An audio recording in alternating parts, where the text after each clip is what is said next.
PAODAM ing tabi bising bohan ba muta na mating kundi soy na tam na okjari ngasigi maruba PAODA mapandagi naron da changlakhiba miyoi singna irang asi sokan bani masida aikoi masel hunaduna leibana irang asigi waroshin purakpa ngamloi haina Chief Minister N Biren haikre Sahi tarik kuntakpa documentary film ngasi release tawkre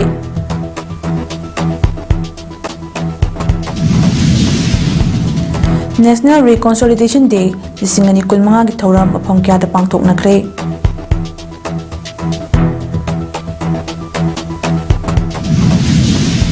Loinena Chhattisgarh da security force ka Naxalite ka ngasi ayuk tagi akan mamong da khuthok nakre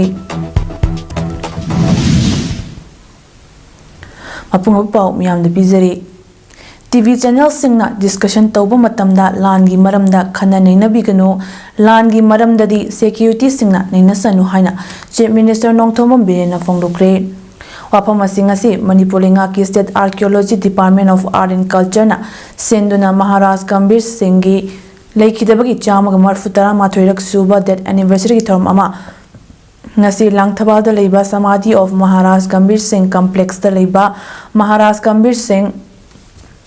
Maidingu Narasing amadi Sana Hera Chandragi Murti da Manipur gi Chief Minister Nongthomam Biren Power Minister Thongam Biswajit amadi Langthabale sigi MLA Karam Siam na mathangsina Chief Case President amadi Case of Honor oina sarugya ke bagalonena MLA Minister Singh Police ki makok thongba Officer Singh amasung tongan ba civil ki luchingba Singh na leikidabagi mapamda leishu katpa amadi Manipur Rifles na gun chalut pidna chinglem na pangthokiba tharamadu ka mai lenena Chief Minister Nongthomam Birena fongdokibani tharamadu ki manung channa tarpon katpaga lonena mapam aduda nauna sagadoriba Maharaj Gambhir Singh Museum su urep yungtamki CM Birena makha taraduna hai matam amada British ki makhutta mangluragadaba lamdam asibu kannaba honabada chawba thaudang laukiba athoba sing asibu ningsingba oina ngasigi tharomasi pangthokpani loinena athoba singi complex oiriba mpham asida lupa crore nifu changna modern technology ki mawongda sagadoriba museum asina lamdam asigi inkalagliba naharo singda mamangda lamdam asida leiramba athoba singna matau karamna lamdam asigi thaudang lobirambage haibadu mayek singna khanghanba mathau tai khanduna museum asi sanaba honabane loinena lamdam asida thoklibe yang asigi waroshin ama puraknaba aikoi punna hotnaminabagi mahutta kanagumba myoy amana tawriba thabak aduda soiba thiduna amana mabu chingthanaba honabagi thabak chathariba asi thadoklasi amadi lamdam asida leiba media gi myoy singna su pau ama fongba matamda punbagi saktam thugaiba yaba pau sing fongbi gano amadi aikoina ngasi wariba si leibak miyam gi yaifanaba amadi tungi mirona nungaina hinghaunaba honabadagi haujik thorakliba irang asi suamani mapandagi narolda changlakhiba miyoi singna Manipura thokliba irang asi thokanbani masida aikoi masel hunnaduna leibana irang asigi waroshin ama purakpa ngamloi aikoi punna matta oina thengnaraba matamda ta thokliba irang asigi waroshin ama purakpa ngamgani haina su fongdokhi Manipurgi lakadaba tungi mirol singda khanghaunaba sagatkadorise mafam sidani ana wafam khaje thamjaraga ai ngasi lengbiriba mayam punamak maroina aigi langthabalgi maisa ichil naw mapung function sibu mapung phanbegde mukta ai hanana thagasari punamak nada yektana ingna leibo webiu aduga Manipur da su athuba matamda khoi mayam punna honaraga relief camp da leiriba amada leiriba awana tarba mayam sakoi magi mafamda hanjalalaga ingna singna lehenma ngamnanaba honamina si amadi sorani jasi haidana haijaraga ilosinjage khorumjari jai Kuki khulai paiba laik laishu haidaba kharana leiba asibu thugainaba irang hauriba sida kuki gi micham kaya masu wanari masi puwari ki tangkak ta yauduna lehauragani haibasi kuki forup ki miyoi sing nongmadi soidana khanglakani haina social activist RK Sanaya Mayalais Megena fongdokre wapamasi ngasi Maharaj Gambhir Singh leikidabagi chamaga marfutara mathoirak shuba death anniversary gi tharonga mai leinena langthabada leiba Maharaj Gambhir Singh gi murti da leikidabagi mapamda leishu katpaga lonena ikai kumnaba utpagi tharomaduga mai leinena paumi singa unaba duda fongdokhibani social activist RK Sanaya mana makhata tana fongdok ꯐꯣꯡꯗꯣꯔꯛꯄꯗ ꯂꯝꯗꯝ ꯑꯁꯤꯒꯤ ꯆꯤꯔꯕ ꯇꯥꯟꯐꯝ ꯑꯁꯤꯗ ꯃꯍꯥꯔꯥꯖ ꯒꯝꯚꯤꯔ ꯁꯤꯡ ꯑꯃꯗꯤ ꯅꯔꯁꯤꯡ ꯃꯍꯥꯔꯥꯖ ꯀꯨꯝꯕ ꯂꯝꯗꯝ ꯑꯁꯤꯒꯤ ꯑꯆꯧꯕꯁꯤꯡ ꯑꯁꯤꯕꯨ ꯅꯤꯡꯁꯤꯡꯕ ꯍꯥꯏꯕꯁꯤ ꯇꯉꯥꯏꯐꯗꯦ ꯑꯊꯧꯕ ꯒꯝꯚꯤꯔ ꯁꯤꯡ ꯅꯔꯁꯤꯡ ꯑꯃꯗꯤ ꯍꯦꯔꯥꯆꯟꯗ꯭ꯔ ꯑꯁꯤ ꯃꯆꯤꯟ ꯃꯅꯥꯎ ꯑꯣꯏꯔꯕꯁꯨ ꯃꯇꯝ ꯑꯗꯨꯒꯤ ꯂꯨꯆꯤꯡꯕ ꯉꯥꯛꯇꯅꯤ ꯂꯥꯟꯐꯝ ꯀꯌꯥꯗ ꯂꯩꯕꯥꯛ ꯅꯤꯡꯕꯒꯤ ꯋꯥꯈꯜꯂꯣꯟ ꯑꯃꯗꯤ ꯃꯈꯣꯏꯒꯤ ꯊꯧꯅꯥ ꯂꯤꯡꯖꯦꯜ ꯀꯌꯥ ꯑꯗꯨꯇ ꯅꯠꯇꯅ ꯅꯔꯁꯤꯡꯅ ꯃꯌꯥꯝꯕ ꯒꯝꯚꯤꯔ ꯁꯤꯡꯗ ꯊꯝꯈꯤꯕ ꯊꯥꯖꯕ ꯑꯃꯗꯤ ꯂꯨꯆꯤꯡꯕ ꯑꯃꯗ ꯎꯠꯀꯗꯕ ꯊꯧꯗꯥꯡꯁꯤꯡ ꯎꯠꯈꯤꯕ ꯑꯁꯤꯃꯛ ꯍꯧꯖꯤꯛ ꯂꯝꯗꯝ ꯑꯁꯤꯒꯤ ꯊꯕꯛ ꯊꯧꯔꯝ ꯀꯌꯥꯗ ꯑꯆꯧꯕ ꯊꯧꯗꯥꯡ ꯂꯧꯔꯤꯕ ꯃꯤꯑꯣꯏꯁꯤꯡꯗꯁꯨ ꯑꯁꯤꯒꯨꯝꯕ ꯊꯧꯗꯥꯡ ꯑꯁꯤ ꯈꯪꯍꯟꯕ ꯃꯊꯧ ꯇꯥꯏ ꯂꯣꯏꯅꯅ ꯍꯧꯈꯤꯕ 2016 ꯃꯦ 3 ꯍꯧꯗꯨꯅ ꯉꯁꯤ ꯐꯥꯎꯕ ꯀꯨꯀꯤ ꯈꯨꯠꯂꯥꯏ ꯄꯥꯏꯕ ꯂꯥꯏꯔꯤꯛ ꯂꯥꯏꯁꯨ ꯍꯩꯔꯕ ꯈꯔꯅ ꯂꯩꯕꯥꯛ ꯑꯁꯤꯕꯨ ꯊꯨꯒꯥꯏꯅꯕ ꯏꯔꯥꯡ ꯍꯧꯔꯤꯕ ꯑꯁꯤꯗ ꯀꯨꯀꯤꯒꯤ ꯃꯤꯆꯝ ꯀꯌꯥ ꯑꯃꯁꯨ ꯋꯥꯅꯔꯤ ꯃꯁꯤ ꯄꯨꯋꯥꯔꯤꯒꯤ ꯇꯥꯡꯀꯛꯇ ꯌꯥꯎꯗꯨꯅ ꯂꯩꯍꯧꯔꯒꯅꯤ ꯍꯥꯏꯕꯁꯤ ꯀꯨꯀꯤ ꯐꯨꯔꯨꯞꯀꯤ ꯃꯤꯑꯣꯏꯁꯤꯡ ꯅꯣꯡꯃꯗꯤ ꯁꯣꯏꯗꯅ ꯈꯪꯂꯛꯀꯅꯤ ꯍꯥꯏꯕ ꯋꯥꯐꯝꯁꯨ ꯐꯣꯡꯗꯣꯛꯈꯤ ꯑꯁꯤꯒꯨꯝꯕ ꯆꯨꯝꯗꯕ ꯄꯣꯂꯤꯇꯤꯛꯁ ꯑꯦꯂꯤꯠꯀꯤ ꯂꯥꯏꯔꯤꯛ ꯂꯥꯏꯁꯨ ꯀꯨꯀꯤꯒꯤ ꯂꯥꯏꯔꯤꯛ ꯂꯥꯏꯁꯨ ꯍꯩꯕ ꯈꯔꯒꯤ ꯃꯈꯣꯏ ꯄꯣꯂꯤꯇꯤꯛꯁꯅ ꯃꯔꯝ ꯑꯣꯏꯔꯒ ꯈꯨꯠꯂꯥꯏ ꯄꯥꯏꯕꯁꯤꯡ ꯆꯠꯊꯔꯛꯈꯤꯕ ꯑꯗꯨꯒꯨꯝꯕ ꯊꯧꯔꯥꯡ ꯊꯧꯁꯤꯜꯁꯤꯡ ꯑꯗꯣ ꯃꯗꯨꯅ ꯀꯔꯝꯕ ꯐꯤꯕꯝ ꯄꯨꯔꯛꯀꯗꯒꯦ ꯀꯌꯥꯝꯅ ꯃꯈꯣꯏꯗ ꯑꯋꯥ ꯑꯅꯥ ꯅꯪꯍꯟꯕꯒꯦ ꯃꯁꯤ ꯃꯈꯣꯏꯒꯤ ꯑꯆꯧꯕ ꯍꯤꯁꯇꯣꯔꯤꯀꯦꯜ ꯕ꯭ꯂꯟꯗꯔ ꯑꯃꯅꯤ ꯍꯥꯏꯕꯁꯦ ꯀꯣꯟꯅ ꯇꯞꯅ ꯃꯈꯣꯏ ꯋꯥꯈꯜ ꯇꯥꯔꯛꯀꯅꯤ ꯍꯥꯏꯅ ꯑꯗꯨꯃꯥꯏꯅ ꯈꯜꯂꯤ ꯑꯀꯛꯅꯕ ꯄꯥꯎ ꯑꯃ ꯐꯪꯕꯗꯒꯤ 38 ꯁꯨꯕ ꯑꯁꯥꯝ ꯔꯥꯏꯐꯜ ꯀꯃꯥꯟꯗꯣ ꯌꯨꯅꯤꯠ ꯀꯛꯆꯤꯡ ꯑꯃꯗꯤ ꯍꯤꯌꯥꯡꯂꯝ ꯄꯨꯂꯤꯁ ꯁ꯭ꯇꯦꯁꯟꯒꯤ ꯑꯄꯨꯟꯕ ꯀꯥꯡꯕꯨꯅ ꯉꯁꯤ ꯑꯌꯨꯛ ꯄꯨꯡ 5:30ꯗꯒꯤ 9 ꯐꯥꯎꯕ ꯁꯦꯛꯃꯥꯏꯖꯤꯟ ꯍꯪꯒꯣꯜ ꯃꯌꯥꯏ ꯂꯩꯀꯥꯏꯗ ꯊꯤꯕ ꯍꯨꯝꯕꯒꯤ ꯑꯣꯄꯔꯦꯁꯟ ꯆꯠꯊꯕꯗ ꯌꯥꯝꯂꯕ ꯈꯨꯠꯁꯨ ꯈꯨꯠꯂꯥꯏꯁꯤꯡ ꯐꯥꯒꯠꯈꯤ ꯉꯁꯤ ꯐꯥꯒꯠꯈ꯭ꯔꯕ ꯈꯨꯠꯂꯥꯏꯁꯤꯡꯗꯨꯗꯤ 7.62 SLR ꯑꯃ ꯕꯥꯇꯤ ꯑꯦꯟ ꯀꯣ ꯍꯥꯏꯅ ꯊꯥꯕ SPBL ꯑꯃ T1723 ꯍꯥꯏꯅ ꯊꯥꯕ ꯃꯦꯒꯖꯤꯟꯒ ꯂꯣꯏꯅꯅ ꯀꯟꯇ꯭ꯔꯤ ꯃꯦꯠ 9mm ꯄꯤꯁꯇꯣꯜ ꯑꯃ ꯃꯦꯠ ꯏꯟ USA 7.85 ꯍꯥꯏꯅ ꯊꯥꯕ .32 ꯒꯤ ꯄꯤꯁꯇꯣꯜ ꯑꯃ आर्मिंग रिंग अनी यावरगा डिटोनेटर यावदुबा .36 हैंड ग्रेनेड अहोम ट्यूब लॉन्चिंग अमा 9mm गी काप यारिबा मरु अहोम 12 बोर कार्ट्रिज अनी AK राइफल की काप थोखरबा मरु तरा स्टन शेल अनी टियर स्मोक शेल अमा टियर गैस ग्रेनेड अमा स्टन ग्रेनेड अमा केनवुड वायरलेस सेट अमा टॉर्च लाइट अमा बुलेट प्रूफ कवर बेस अनी टेक्टिकल बूट जुरा अमा हेलमेट BP अमा प्लास्टिक खाव बोरा अमा अमदी चेंग हानबा बैग अमनी फागलबा पोलम सिंह हियांगनम पुलिस स्टेशन दा खुसिनखरे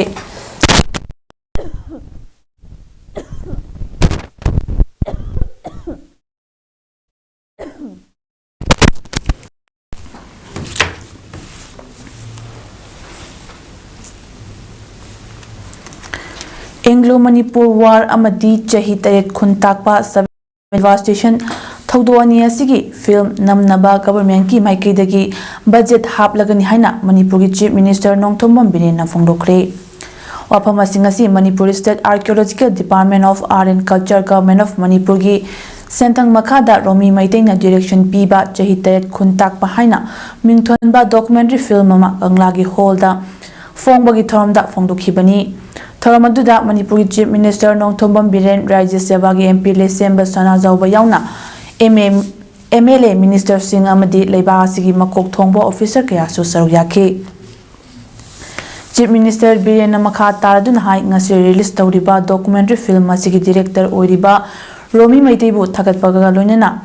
डॉक्यूमेंट्री फिल्म असी अदुकी मतिक फजै इरमदम असिदा हौजिक इंखलकलिबा नहा सिंह असिदा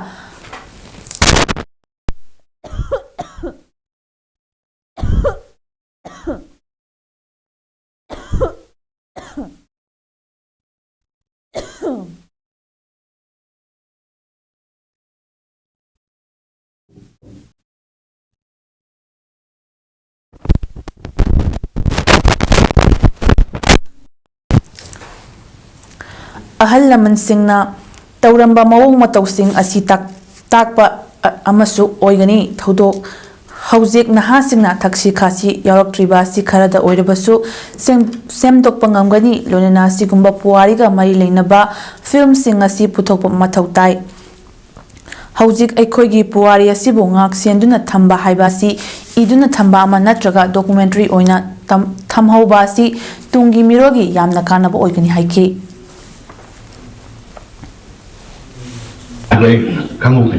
ꯑꯗꯨꯒꯤ ꯄꯣꯠ ꯑꯃꯗꯤ ꯑꯩꯉꯣꯟꯗ ꯐꯤꯜ ꯇꯧꯏ ꯃꯌꯥꯝꯗꯁꯨ ꯑꯗꯨꯝ ꯐꯤꯜ ꯇꯧꯕꯤꯔꯝꯒꯅꯤ ꯑꯗꯨꯅ ꯃꯈꯥ ꯇꯥꯅ ꯍꯧꯖꯤꯛꯀꯤ ꯑꯦꯡꯒ꯭ꯂꯣ ꯃꯅꯤꯄꯨꯔꯤ ꯋꯥꯔꯗꯨꯅꯦ ꯑꯗꯨꯒ ꯁꯤꯒꯤ ꯆꯍꯤ ꯇꯔꯦꯠ ꯈꯨꯟꯗꯥꯡꯕꯁꯤꯒꯤ ꯔꯤꯌꯦꯜ ꯐꯤꯂꯝꯗꯨꯅꯦ ꯑꯅꯤꯗꯨꯒꯤꯗꯃꯛꯇ ꯑꯩ ꯕꯖꯦꯠ ꯁꯨꯡꯁꯣꯏ ꯁꯣꯏꯗꯅ ꯑꯩ ꯒꯣꯔꯃꯦꯟꯗꯒꯤ ꯕꯖꯦꯠ ꯊꯝꯃꯒꯦ ꯃꯗꯨ ꯄꯨꯊꯣꯛꯅꯕ ꯍꯣꯠꯅꯕꯤꯌꯨ ꯍꯥꯏꯗꯨꯅ ꯍꯥꯏꯖꯔꯒ ꯑꯩ ꯁꯣꯝꯗ ꯊꯣꯛꯂꯤꯕ ꯂꯥꯟ ꯑꯁꯤꯅ ꯄꯥꯔꯥ ꯑꯃ ꯑꯣꯏꯔꯒ ꯑꯩꯈꯣꯏ ꯑꯃꯠꯇ ꯑꯣꯏꯅ ꯄꯨꯟꯁꯤꯟꯍꯧꯕ ꯃꯊꯧ ꯇꯥꯔꯦ ꯑꯄꯨꯟꯕꯒꯤ ꯊꯧꯅꯥ ꯂꯤꯡꯖꯦꯜ ꯅꯠꯇꯅꯗꯤ ꯃꯅꯤꯄꯨꯔ ꯊꯨꯒꯥꯏꯅꯕ ꯍꯣꯠꯅꯔꯛꯂꯤꯕ ꯌꯦꯛꯅꯕꯁꯤꯡ ꯂꯥꯟꯊꯦꯡꯅꯕ ꯑꯣꯏꯊꯣꯛꯂꯣꯏ ꯍꯥꯏꯅ ꯄꯣꯂꯤꯇꯤꯀꯦꯜ ꯑꯦꯛꯇꯤꯕꯤꯁꯠ ꯁꯄꯝꯆꯥ ꯀꯪꯂꯩꯄꯥꯜꯅ ꯐꯣꯡꯗꯣꯛꯈ꯭ꯔꯦ ꯋꯥꯐꯝ ꯑꯁꯤ ngasi kanglei ngaklaugi masa loisang oiriba kegi moirang loisang nasenduna chahi taret khuntakpa ningsing thauram Bishnupur district ki manung channa leiriba Chandpur Maitai Sanglen da pangthokpada phongdokhibani Sapamcha Kanglei na makhata na hai lisingamga chani pantarama panda thokiba chahi taret khuntakpada amuk hana awasingi makhuttagi ning tamnabagi damak ningthau nongden khombana Luchingduna lan thengnaraba matung awasingbo ningthi tuel wangmalana tanthokibani asigumba thauna faraba lanmi singi wari singboladu amuk hana ningsingduna ngasigi mirolda thauna lingjil ama laknaba tangai fadana thauromasi manipurgi aruba phibam asida pangthokpani ꯑꯩꯈꯣꯏꯒꯤ ꯊꯧꯅꯥ ꯐꯔꯕ ꯏꯄꯥ ꯏꯄꯨꯁꯤꯡꯅ ꯊꯝꯕꯤꯔꯝꯕ ꯑꯩꯈꯣꯏꯒꯤ ꯂꯝꯁꯤꯡ ꯈꯨꯗꯝ ꯑꯣꯏꯅ ꯀꯕꯣ ꯇꯝꯄꯥꯛ ꯕꯔꯃꯥꯗ ꯄꯤꯊꯣꯛꯈ꯭ꯔꯦ ꯃꯅꯤꯄꯨꯔ ꯃꯆꯦꯠ ꯇꯥꯒꯗꯧꯔꯤꯕꯅꯤ ꯃꯁꯤ ꯈꯪꯅ ꯑꯩꯈꯣꯏꯅ ꯌꯦꯛꯅꯕ ꯀꯅꯥꯅꯣ ꯃꯔꯨꯞꯅ ꯀꯅꯥꯅꯣ ꯈꯪꯅ ꯊꯕꯛ ꯇꯧꯒꯗꯕꯅꯤ ꯊꯣꯛꯂꯤꯕ ꯂꯥꯟ ꯑꯁꯤꯗ ꯑꯩꯈꯣꯏ ꯑꯃꯠꯇ ꯑꯣꯏꯕ ꯐꯤꯔꯦꯞ ꯂꯧꯃꯤꯟꯅꯕꯒ ꯂꯣꯏꯅꯅ ꯃꯥꯏꯀꯩ ꯀꯌꯥꯗꯒꯤ ꯃꯅꯤꯄꯨꯔ ꯊꯨꯒꯥꯏꯅꯕ ꯍꯣꯠꯅꯔꯛꯂꯤꯕ ꯀꯌꯥ ꯑꯁꯤ ꯊꯦꯡꯅꯃꯤꯟꯅꯁꯤ ꯏꯄꯥ ꯏꯄꯨꯁꯤꯡꯒꯤ ꯊꯧꯅꯥ ꯂꯤꯡꯖꯦꯜ ꯄꯨꯟꯁꯤꯟꯕꯒꯤ ꯋꯥꯈꯜꯂꯣꯟ ꯑꯗꯨ ꯆꯦꯟꯃꯤꯟꯅꯕ ꯃꯇꯝ ꯑꯣꯏꯔꯤ ꯍꯥꯏꯈꯤ ꯊꯧꯔꯝ ꯃꯔꯤ ꯂꯩꯅꯅ ꯀꯪꯂꯩ ꯉꯥꯛꯂꯧꯒꯤ ꯃꯁꯥ ꯂꯣꯏꯁꯪ ꯑꯣꯏꯔꯤꯕ ꯑꯋꯥꯡ ꯀꯧꯕ꯭ꯔꯨ ꯑꯁꯨꯞꯄ ꯂꯣꯏꯁꯪꯅ ꯀꯥꯟꯇꯣ ꯁꯥꯕꯜ ꯁ꯭ꯀꯨꯜ ꯂꯝꯄꯥꯛꯇ ꯃꯥꯏꯀꯩ ꯑꯗꯣꯝꯒꯤ ꯃꯤꯌꯥꯝꯒ ꯂꯣꯏꯅꯅ ꯄꯥꯡꯊꯣꯛꯈꯤ ꯅꯣꯡꯄꯣꯛ ꯆꯤꯡꯈꯩ ꯂꯣꯏꯁꯪꯅ ꯅꯣꯡꯄꯣꯛ ꯁꯟꯖꯦꯟꯕꯝꯗ ꯂꯩꯕ ꯂꯟꯒꯩ ꯍꯣꯜꯗ ꯃꯌꯥꯏ ꯂꯣꯏꯁꯪ ꯑꯣꯏꯔꯤꯕ ꯀꯪꯂꯩ ꯉꯥꯛꯂꯧꯒ ꯂꯣꯏꯅꯅ ꯄꯥꯡꯊꯣꯛꯈꯤ ꯀꯪꯂꯩ ꯉꯥꯛꯂꯧꯒꯤ ꯅꯣꯡꯄꯣꯛ ꯂꯣꯏꯁꯪꯅ ꯅꯣꯡꯄꯣꯛ ꯂꯥꯏꯍꯧ ꯆꯤꯡꯗ ꯂꯩꯕ ꯊꯨꯝꯈꯣꯡ ꯂꯝꯄꯥꯛꯇ ꯃꯁꯤꯡ ꯌꯥꯝꯂꯕ ꯁꯤꯈꯣꯡ ꯃꯥꯏꯀꯩꯒꯤ ꯃꯤꯌꯥꯝꯒ ꯂꯣꯏꯅꯅ ꯊꯧꯔꯝꯁꯤ ꯄꯥꯡꯊꯣꯛꯈꯤ ꯀꯪꯂꯩ ꯉꯥꯛꯂꯧꯒ ꯋꯥꯈꯜꯂꯣꯟ ꯃꯥꯟꯅꯅ ꯆꯠꯃꯤꯟꯅꯔꯤꯕ Meitei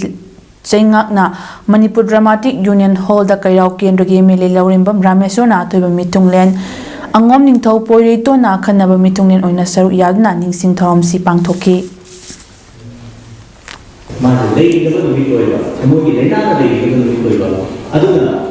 Siguro kunakawa Marima Kusiba, Maranda Pikanba, Adumba, Luchibaki, Mari, Lady Luciana, the Chamber in the Sintor, totally highly workable data, and see Chamber in the Sintor, second. Rakesh Naurimna direction P by Ipak Film Production Manipurna Puthokpa Yahoo Thengba Khoimu haina mingthonba Manipuri feature film ngasi Manipuri State Film Development Society MSFDS da premiere show utkre premiere show utkadiba film ado miyamda khudol tamdringai mangoinana film director film adu da serve yakiba artist sing yauna film adu puthokna bahona matamda tungan ba thodang lawkhiba punamak lengyan khudol tamduna ikai khumna butki Premier show duga mari lainana line mayum surjakantana phongdorakpada haujiki luraba matam masida film yokhattaba yade haiduna chongthorakliba RK Nayan Chanabo thakataba ngamde maramde film ama hingba haibasi producer leiraba matamda ta othokani fana forward director oisinu actor oisinu producer leitrabadi chanapam khangloi producer sing yokhachi lonena producer na wana puthokchari film adu haithoi singthoiba singna mobile da download tawraga black ta thadorakpada mayamna yengbiganu black ta thadokpada chenari ba haithoi singthoiraba sing marai bakthiba numita jail yoba soidrabani haina phungdoki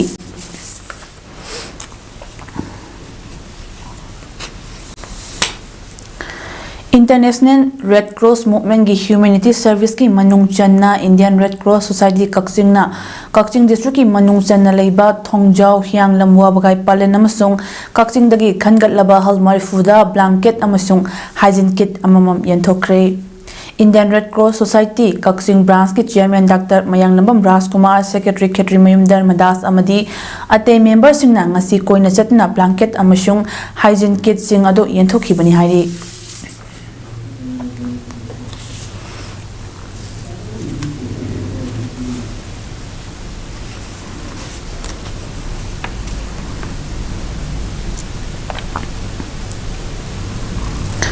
Tamenglong District ki Tausem Subdivision da paikhatliba Jal Jeevan Mission Project ki engage tawbikiba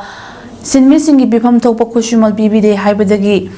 Jal Jeevan Mission New Development Bank Joint Action Committee JJM NDB JSC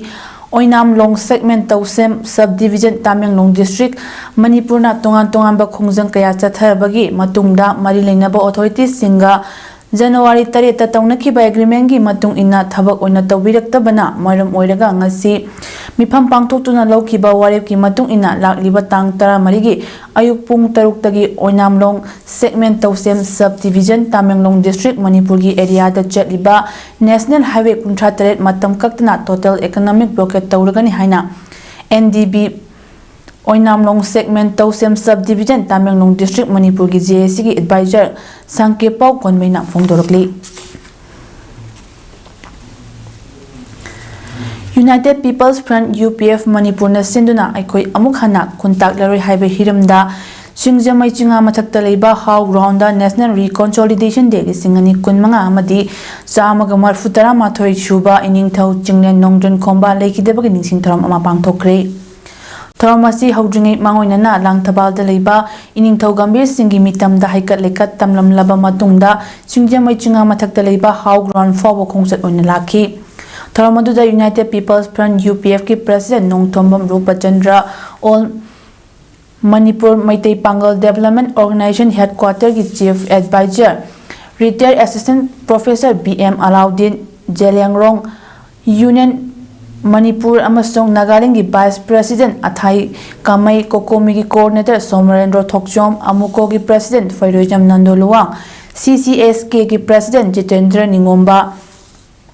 Herikon ki President Yungkhaibam Sujit Kumar Kuman IPSA ki President Maipam Bisesor UCM ki President YK Direna Chingbana Athoi Pamitungnen Sing Oiki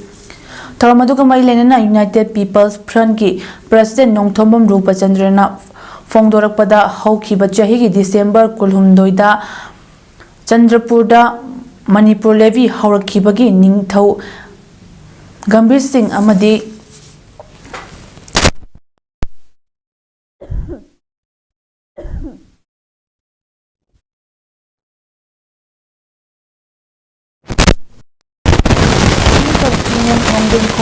Mitam Hangdoklam Laba Matungda Maphamasi Lakna National Reconsolidation Day Lisingani Kunmanga Pangthokpa lakpani tongan ba district kaya da chatuna tharom kaya amasu pangthokre Iningthawasna mathauna leina iramda masi kalambagi damak ningsingduna tharom masi ngasi phawba lepna pangthoklibani aikhogi ngasigi lamdam asi kanbangam ngamlamdragadi tungi mirona aikhogi mongfam oiriba mafam asi khangnararoi haina Kanjaduna Masoi Tariba Singh Tashin Komjinduna Punchina Honabani Habapam Tamki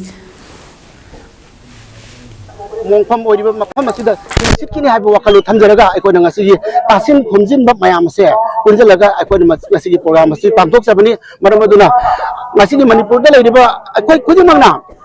Amabu Patora Kanda Ikoi Posen Puntin Tasiri Manipur Kova Iram Damse Ikoi Punakan Minasi Habapam do Tamzari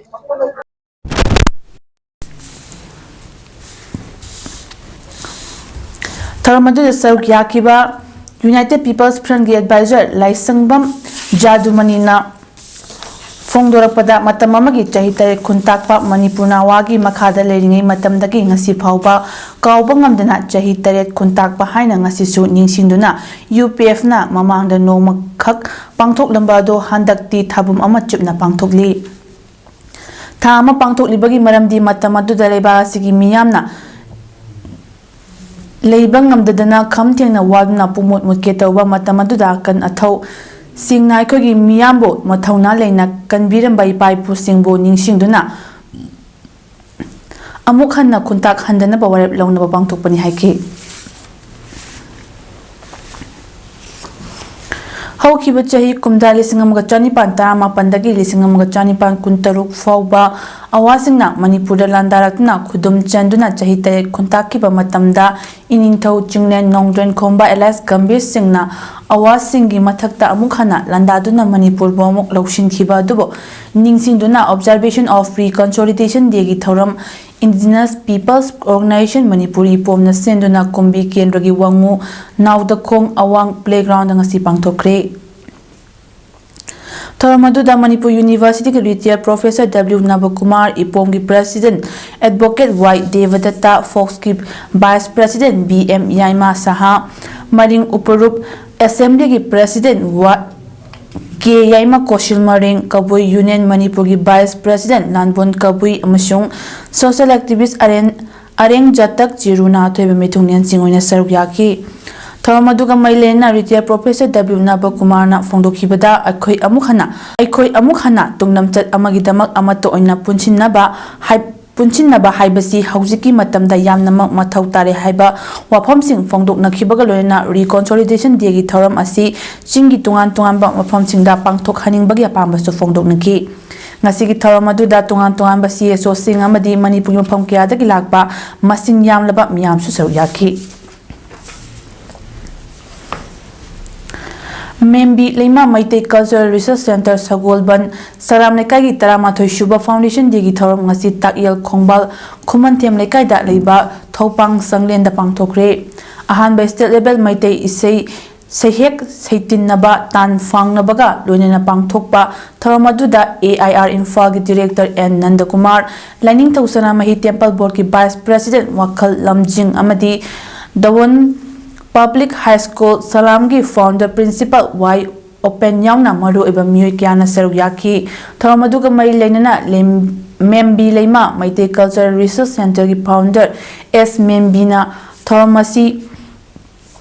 ꯃꯥꯡꯊꯔꯛꯂꯤꯕ ꯃꯩꯇꯩꯒꯤ ꯏꯁꯩꯕꯨ ꯀꯟꯅꯕꯒꯤ ꯄꯥꯟꯗꯝꯗ ꯄꯥꯡꯊꯣꯛꯄꯅꯤ ꯍꯥꯏꯈꯤ꯫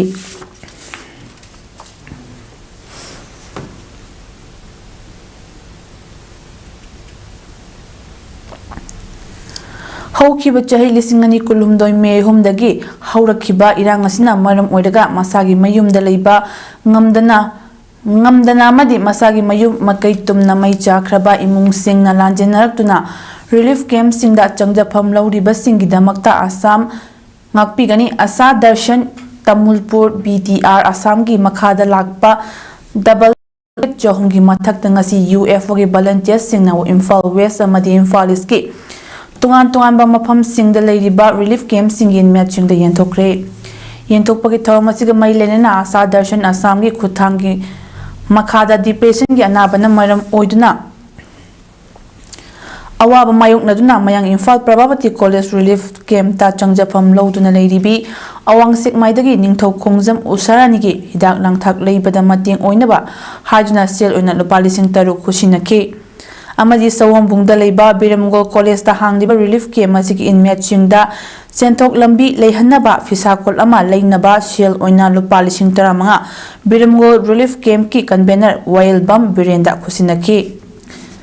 ꯃꯔꯨꯑꯣꯏꯅ double blanket ꯌꯦꯟꯊꯣꯛꯈꯤꯕ ꯃꯐꯝꯁꯤꯡ ꯑꯗꯨꯗꯤ ꯃꯌꯥꯡ Imphal Prabhabati college, Samurou high school, ꯂꯝꯕꯣꯏ ꯈꯣꯡꯅꯥꯡꯈꯣꯡꯗ ꯂꯩꯕ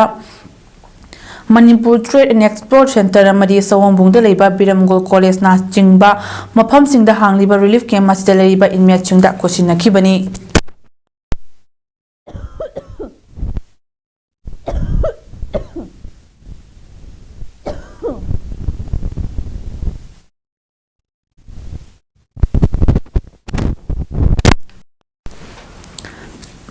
ꯍꯥꯏꯔꯤꯕ ꯄꯣꯠꯂꯝꯁꯤꯡ ꯑꯗꯨ ꯌꯦꯟꯊꯣꯛꯄꯒꯤ ꯊꯧꯔꯝꯒ ꯃꯔꯤ ꯂꯩꯅꯅ ꯔꯤꯂꯤꯐ ꯀꯦꯝꯞ ꯑꯃꯒꯤ ꯀꯃꯤꯇꯤ ꯃꯦꯝꯕꯔ ꯑꯃꯅ ꯐꯣꯡꯗꯣꯔꯛꯄꯗ ꯂꯥꯟꯖꯦꯟꯅꯔꯛꯇꯨꯅ ꯔꯤꯂꯤꯐ ꯀꯦꯝꯞꯁꯤꯡꯗ ꯆꯪꯖꯐꯝ ꯂꯧꯗꯨꯅ ꯋꯥꯅ ꯂꯦꯜꯂꯤꯕ ꯑꯍꯜ ꯂꯃꯟ, ꯏꯃꯥ ꯏꯕꯦꯜ, ꯏꯆꯤꯜ ꯏꯅꯥꯎ ꯑꯃꯗꯤ ꯏꯆꯥ ꯏꯁꯨꯁꯤꯡ ꯑꯁꯤꯒꯤꯗꯃꯛꯇ ꯑꯁꯥ ꯗꯔꯁꯟꯒꯤ ꯃꯥꯏꯀꯩꯗꯒꯤ ꯅꯤꯡꯊꯝꯊꯥꯅ ꯂꯥꯛꯄ ꯑꯁꯤꯗ ꯕ꯭ꯂꯥꯡꯀꯦꯠꯀꯌꯥ ꯄꯤꯊꯕꯤꯔꯛꯇꯨꯅ UFOꯒꯤ ꯚꯣꯂꯟꯇꯤꯌꯔꯁꯤꯡꯅ ꯌꯦꯟꯊꯣꯛꯄꯤꯕ ꯑꯁꯤ ꯑꯁꯨꯛꯀꯤ ꯃꯇꯤꯛ ꯊꯃꯣꯏ ꯁꯦꯡꯅ ꯍꯔꯥꯎꯕ ꯄꯣꯛꯏ ꯑꯃꯗꯤ ꯊꯥꯒꯠꯄ ꯐꯣꯡꯗꯣꯛꯆꯔꯤ, ꯂꯣꯏꯅꯅ ꯃꯇꯨꯡꯗꯁꯨ ꯍꯦꯟꯅ ꯄꯥꯡꯕ ꯉꯝꯕ ꯑꯣꯏꯕꯤꯌꯨ ꯐꯣꯡꯗꯣꯛꯈꯤ꯫ ꯎꯔꯤꯄꯣꯛ ꯑꯄꯨꯟꯕ ꯂꯨꯞ ꯑꯃꯗꯤ ꯎꯔꯤꯄꯣꯛ ꯅꯨꯄꯤ ꯑꯄꯨꯟꯕ ꯂꯨꯞꯀꯤ ꯂꯤꯆꯤꯡ ꯃꯈꯥꯗ ꯖꯤꯔꯤꯕꯥꯝꯒꯤ ꯕꯣꯔꯣꯕꯦꯀ꯭ꯔꯥ ꯄꯨꯂꯤꯁ ꯁ꯭ꯇꯦꯁꯟꯒꯤ ꯃꯅꯨꯡ ꯆꯟꯅ ꯂꯩꯕ ꯖꯥꯀꯨꯔꯥꯗꯣꯔꯗ angang ahum amadi nupi ahum punna mioi taruk po mar kuki jo terrorist singna faraba matung minungsi leitna hat khiba du de chenaba sing fadna ahak pachayak pidriba phauba changshilakpa khuthang chara henbagi khongjang asiga thana numit 25 sukre nupi angang hat pa mi hat pasing fabiu amadi nupi angang farga hat khiba du de chogot liba kuki jo organization pumna makpo lona yadaba organization singni haina lauthok piu mi hat pa fabiu haiba si democratic oiba miyam gi kholauni adubu yamna laibak thibadi tabi na balenga ki mana kongna tabi dri haina khongjang loisingna pendaba phongdoki Uripo Canteen Crossing da Zathariba numit 25 ni suraklaba khuthang chai henba duda Uripo Canteen Area Development Committee amadi Maira Paibi Langol Leima Khulen amadi Khoisnam lekai gi miyam na saru yari Oinam Kendragi Manung Chanba Leimara Makha lekai dagi Leichombam Sarat Apokpa Baigachandrabu NIA na ek kaya panchinduna samon tharak pathong yaningda phongdokna Leimaram Hainobok Waroiching Women Joint Committee amadi Leimaram Hainobok Waroiching Loyalam Development Committee na senduna Leimaram Santi Bazarda miyangi miphamama pangthokpaga lonena kolaukia laudna khongjang changsinkhre khongjang aduda saruk yakibi Leimaram Hainobok Waroiching Women Joint Committee ki President Ningthojam Sumilana Phongdokhibada Manipurda hojik thoklibeira ngasida Manipur kaiba yaroi haidna isagi idamdam isagi kungang ngaktaduna tumba chaba khangdana leijariba Leimaram makha lekaidagi leichombam set apopa baiga chandrabo NIA na ekya panchinduna fanaba samon tharakpa si yaningde Miyamgi apambagi mayokta ngammi haiduna Manipur lenga amadi NIA na thabak tawraklabadi akanba khongjanggi asoidna changsilakani amadi saralpu pha punba tawraklabadi Leimaram miyambusu phabiyu haiki Chhattisgarh gi Sukma amasung Bijapur district anigi border da leiba umang amada ngasi ayukta security personnel singgi apunba team amna Naxalite chingi mathakta operation Chathabada yamna kana nongmei kapna kre home portfolio pariba deputy CM Sermana haikibada anti Naxalite operation adu da Naxalite ahumgi asiba hakchang fangbangam kre operation adu makhata na chathari January 3 ta Naxalite na IED blast tawduna gari da tonglakpa security personnel nipan amasung driver hat khibadagi ka hena sauruba security force na ngasigi operation adu chathakibani Jawan Singhi Thaunabu Mahanga Thagaki Naxalite na Sathariba Mangata Thokanbagi Thabak Sing Atuba Matamda Loshin Kinabak Akan Mathabak Locally Haiki Los Angeles the Chak Liba Lamayasi US da Mahausagi Oibada Khwaidagi Mamal Tanglaba disaster mani hari Lamay Duna Mahan Takhan Kibasing Adugi Mamal Yamna Yam Kre Thangnabada Leriba Santa Monica amasung Malibu gi akoibadasu amangata sawna thokan kre $1 million ani helagani hari amangata thokaliba adugi belu apunbagi oina $1 billion yankani thoyamasung $1 billion yankai tayek ki marakta oigani nongnei nungsit Katrina na lisingani mangada sokhan khraba miyambo lamina su amuk khudong chadaba mayoknari US ki puari da nongnei nungsit Katrina na mahan takhan khiba du khwaida ki chawum hausagi oba sel thum sokhan ki National Oceanic amasung Atmospheric Administration na piba report ta $1 billion chani henamang ki lisingani tarani panda California da thokiba lamai chak padna $1 billion kontragi belu mangki Los Angeles ta chak liba lamai asina miyamgi punsi jasu matam kuina awaba mayok na halagani haire toxic smoke na haksang sokhan gani amadi tourism industry jasu chawna mang halagani haire Sanabagi Pauda Mata Panthoibi Association MPA Thongnaujamna Sendunani Shuba Ima Panthoibi Trophy Lisingani Kunmanga State Level Open Football Tournament ngasidagi Kaksing District ki manung chana leiba MPA Thongnaujam ki playground haudokre Tournament adu MPA Thongnaujam ki advisor Thongnaujam Laxmona MPA ki fair chingkhatuna haudoki team kuntaruna saru yariba football tournament asigi ngasi ahoba match ta Langlen FC Lamjauna Yangdong FC bo Panjal Nipan Soinoda Mathoikre ani shuba match na Mata Panthoibi Association A na Eureka Academy Thongnaujam bo Panjal ahomamada thoikre haire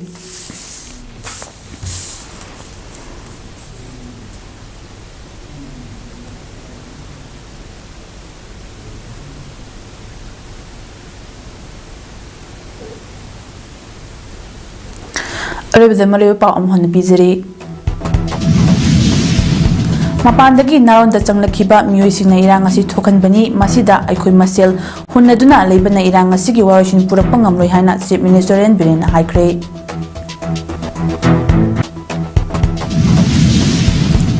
ꯆꯍꯤ 8 ꯈꯨꯟꯇꯥꯛꯄ documentary ꯐꯤल्म ngasi release ꯇꯧꯈ꯭ꯔꯦ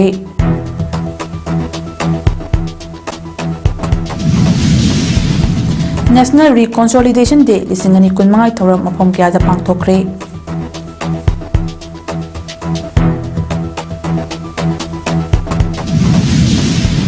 ꯂꯣꯏꯅꯅ ಛತ್ತೀಸ್ꯒಢꯗ security ꯐꯣꯔꯁꯀ ꯅꯦꯛꯁꯂꯥꯏꯠꯀ ngasi ꯑꯌꯨꯛꯇꯒꯤ ꯑꯀꯟꯕ ꯃꯑꯣꯡꯗ ꯈꯨꯠꯊꯣꯛꯅꯈ꯭ꯔꯦ image पाउदम पीजबा ngasi gi matang ase losinjari meeting tabir bisingwa mukana khurumjari